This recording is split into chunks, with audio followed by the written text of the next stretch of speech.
everyone, I hope you are all having a fantastic day.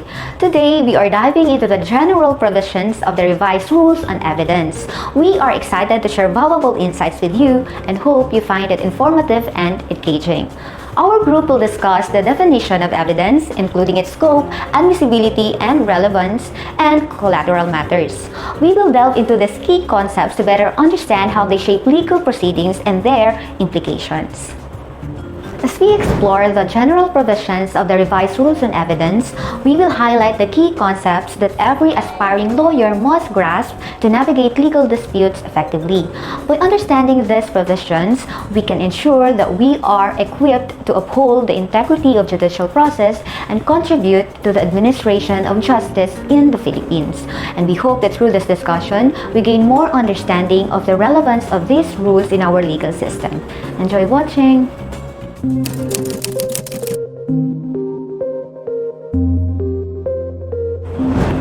According to Section 1, Rule 128 of the Rules of Court, evidence is the means sanctioned by these rules of ascertaining in a judicial proceeding the truth respecting a matter of fact. This succinct statement highlights three critical elements. The means refers to mode or method accepted by law to prove the existence or non-existence of a fact. Sanctioned by these rules underscores that only evidence allowed by the rules of court may be used in court. Ascertaining the truth emphasizes that the ultimate purpose of evidence is to guide the court in discovering the truth of disputed factual issues. Evidence is required because of the presumption that the court is not aware of the veracity of the facts involved in a case. It is therefore incumbent upon the parties to prove a fact in issue through the presentation of admissible evidence. While the purpose of evidence is to know the truth referred to in the definition is not necessarily the actual truth, but one aptly referred to as the judicial or the legal truth. When evidence is not required. When no factual issue exists in a case, there is no need to present evidence because when the case presents a question of law, such question is resolved by the mere application of relevant statutes or rules of this jurisdiction to which no evidence is required. In the Philippine judicial system, there is a mandatory judicial notice of the official acts of the legislature, and these acts cover statutes. When the pleadings in a civil case do not tender an issue of fact, a trial need not to be conducted since there is no more reason to present evidence. Evidence may likewise be dispensed with by the agreement of the parties.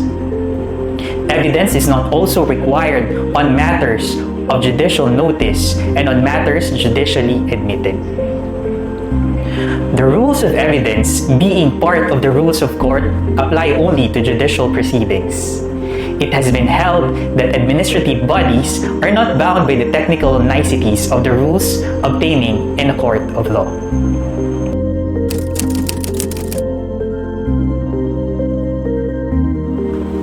The rules on evidence form an essential component of the rules of court, and they are primarily applicable only to judicial proceedings.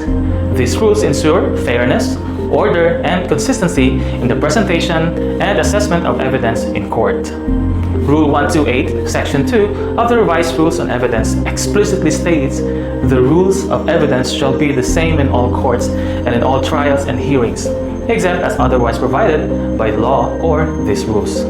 This provision reflects the principle of uniformity, meaning that, as a general rule, the same standards and procedures for presenting evidence apply across all courts and in all types of trials and hearings. However, there are specific exceptions to this principle. Section 4, Rule 1 of the Rules of Court provides that the rules on evidence do not apply to certain special proceedings including 1. Naturalization proceedings, 2. Insolvency proceedings, 3. Cadastral proceedings, 4. Other cases as may be provided by law, 5. Land registration cases, and 6. Election cases. In addition to these, the rules on evidence are also inapplicable during the course of preliminary investigations.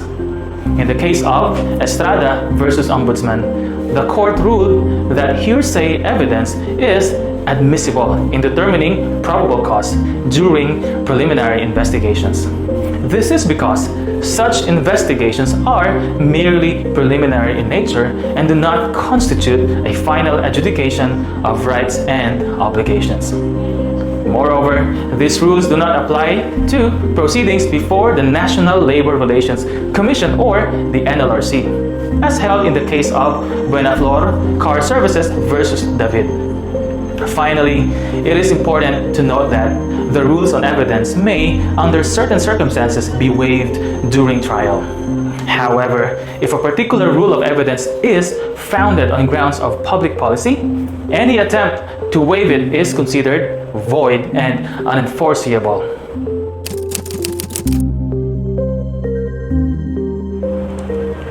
Section 3, Rule 128 of the Rules of Court defines the admissibility of evidence. Evidence is admissible when it is relevant to the issue and not excluded by the Constitution, the law, or these rules. The exclusionary rule under the Constitution was included, but even before the amendment, the term law was understood to encompass the Constitution. The following are the requisites of the admissibility of evidence. First, it must be relevant to the issue sought to be proved, and second, it must be competent or not otherwise excluded by the Constitution, the law, or these rules. Relevant evidence is a kind of evidence which has relation to the facts in issue. There is no precise and universal test of relevancy provided by law. Determination of relevancy is largely at the discretion of the court in accordance to the teachings of logic and everyday experience. Relevance is a matter of relationship between the evidence and the fact in issue. The determination of relevance is a matter of inference and not of law. As a general rule, only relevant evidence is admissible and the collateral matter is not allowed. However, collateral matters may be allowed when tends in any reasonable degree to establish the probability or improbability of the facts in issue. Competent evidence. Competent evidence is one that is not excluded by the Constitution, law, or rules in a particular case. The test of competence is the laws or rules. In relation to evidence in general, competence refers to the eligibility of an evidence to be received as such. When applied to a witness, competence refers to the qualification of the witness.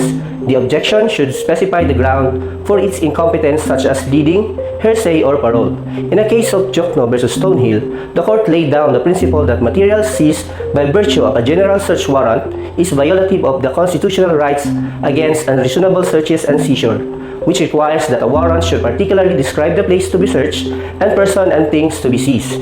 Any evidence obtained in violation of this right shall not be admissible for any purpose in any proceedings. To test to determine admissibility, the purpose to which the evidence is offered must be considered. Evidence may be admissible for one purpose and inadmissible for another. Kinds of admissibility of evidence. First is the multiple admissibility. Where the evidence is relevant and competent for two or more purposes, such evidence must be admitted for any of all the purposes for which it was offered. Examples are the declaration of a dying person, part of the res gestae, or declaration against interest. Evidence may also be admissible against one party but not against the other. It must be remembered that the purpose for which the evidence is offered must be specified because such evidence may be admissible for several purposes. Second is the conditional admissibility. Where the evidence at the time of its offer appears to be immaterial or irrelevant unless it is connected with the other facts to be subsequently proved, such evidence may be admitted on the condition that other facts shall be proved thereafter. The third kind of evidence is the curative admissibility. This doctrine treats upon the right of a party to introduce incompetent evidence in his behalf where the court admitted the same kind of evidence adduced by the adverse party. Time to determine admissibility of evidence. Number 1, at the time it is offered to the court and must be offered orally. Number 2, in case of documentary or object evidence, when it is presented to the court for viewing or evaluation. Number 3, in case of testimonial evidence, at the time the witness is called at the witness stand or to testify.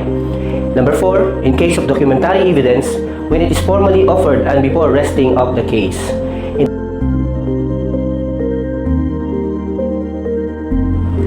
Section 4. Relevancy. Collateral matters. Evidence must have such a relation to the fact and issue as to induce belief in its existence or non-existence.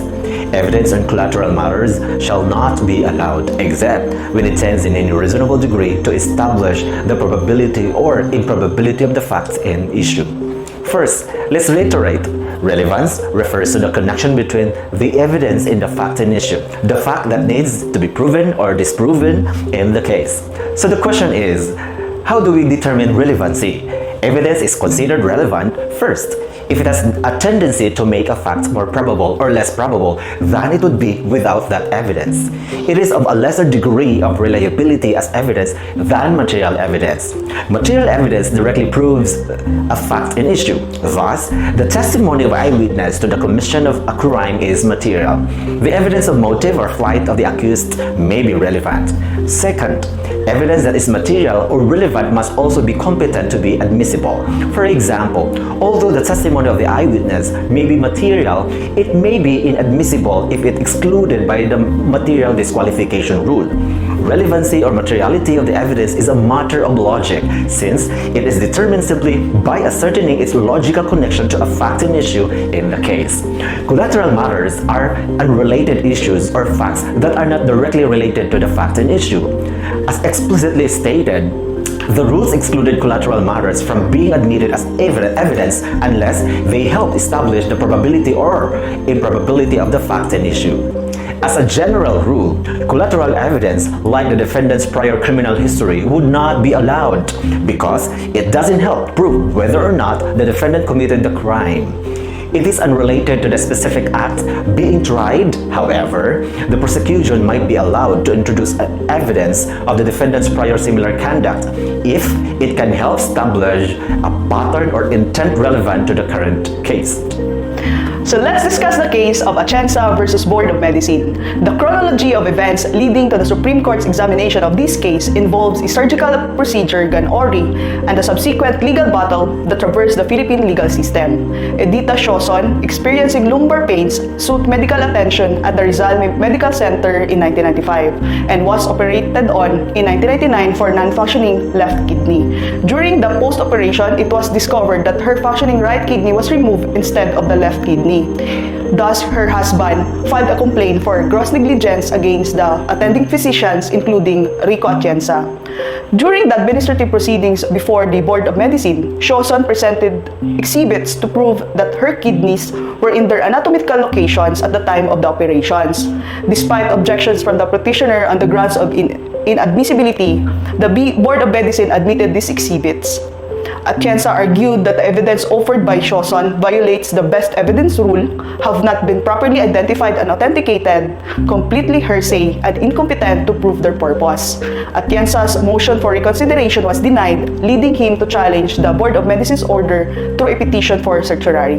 So the issue in this case, is CA correct in affirming the decisions of the Board of Medicine? So the Supreme Court upheld the CA's decision affirming the Board of Medicine's orders.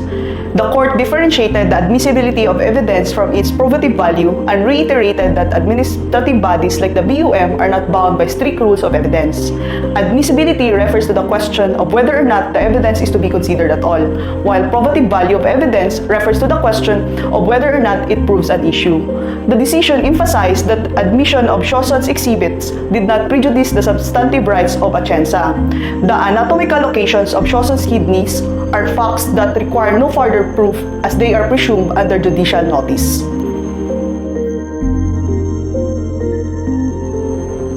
The general provisions of the revised rules on evidence serve as a fundamental framework for understanding the crucial role of evidence in shaping the legal system. These provisions are designed to uphold fairness, ensure clarity, and enhance the efficiency of legal proceedings. By establishing clear guidelines on the admissibility and weight of evidence, they contribute to a more just and effective judicial process. We hope that this discussion has provided valuable insights and deepened your understanding of the essential aspect of the rules of court.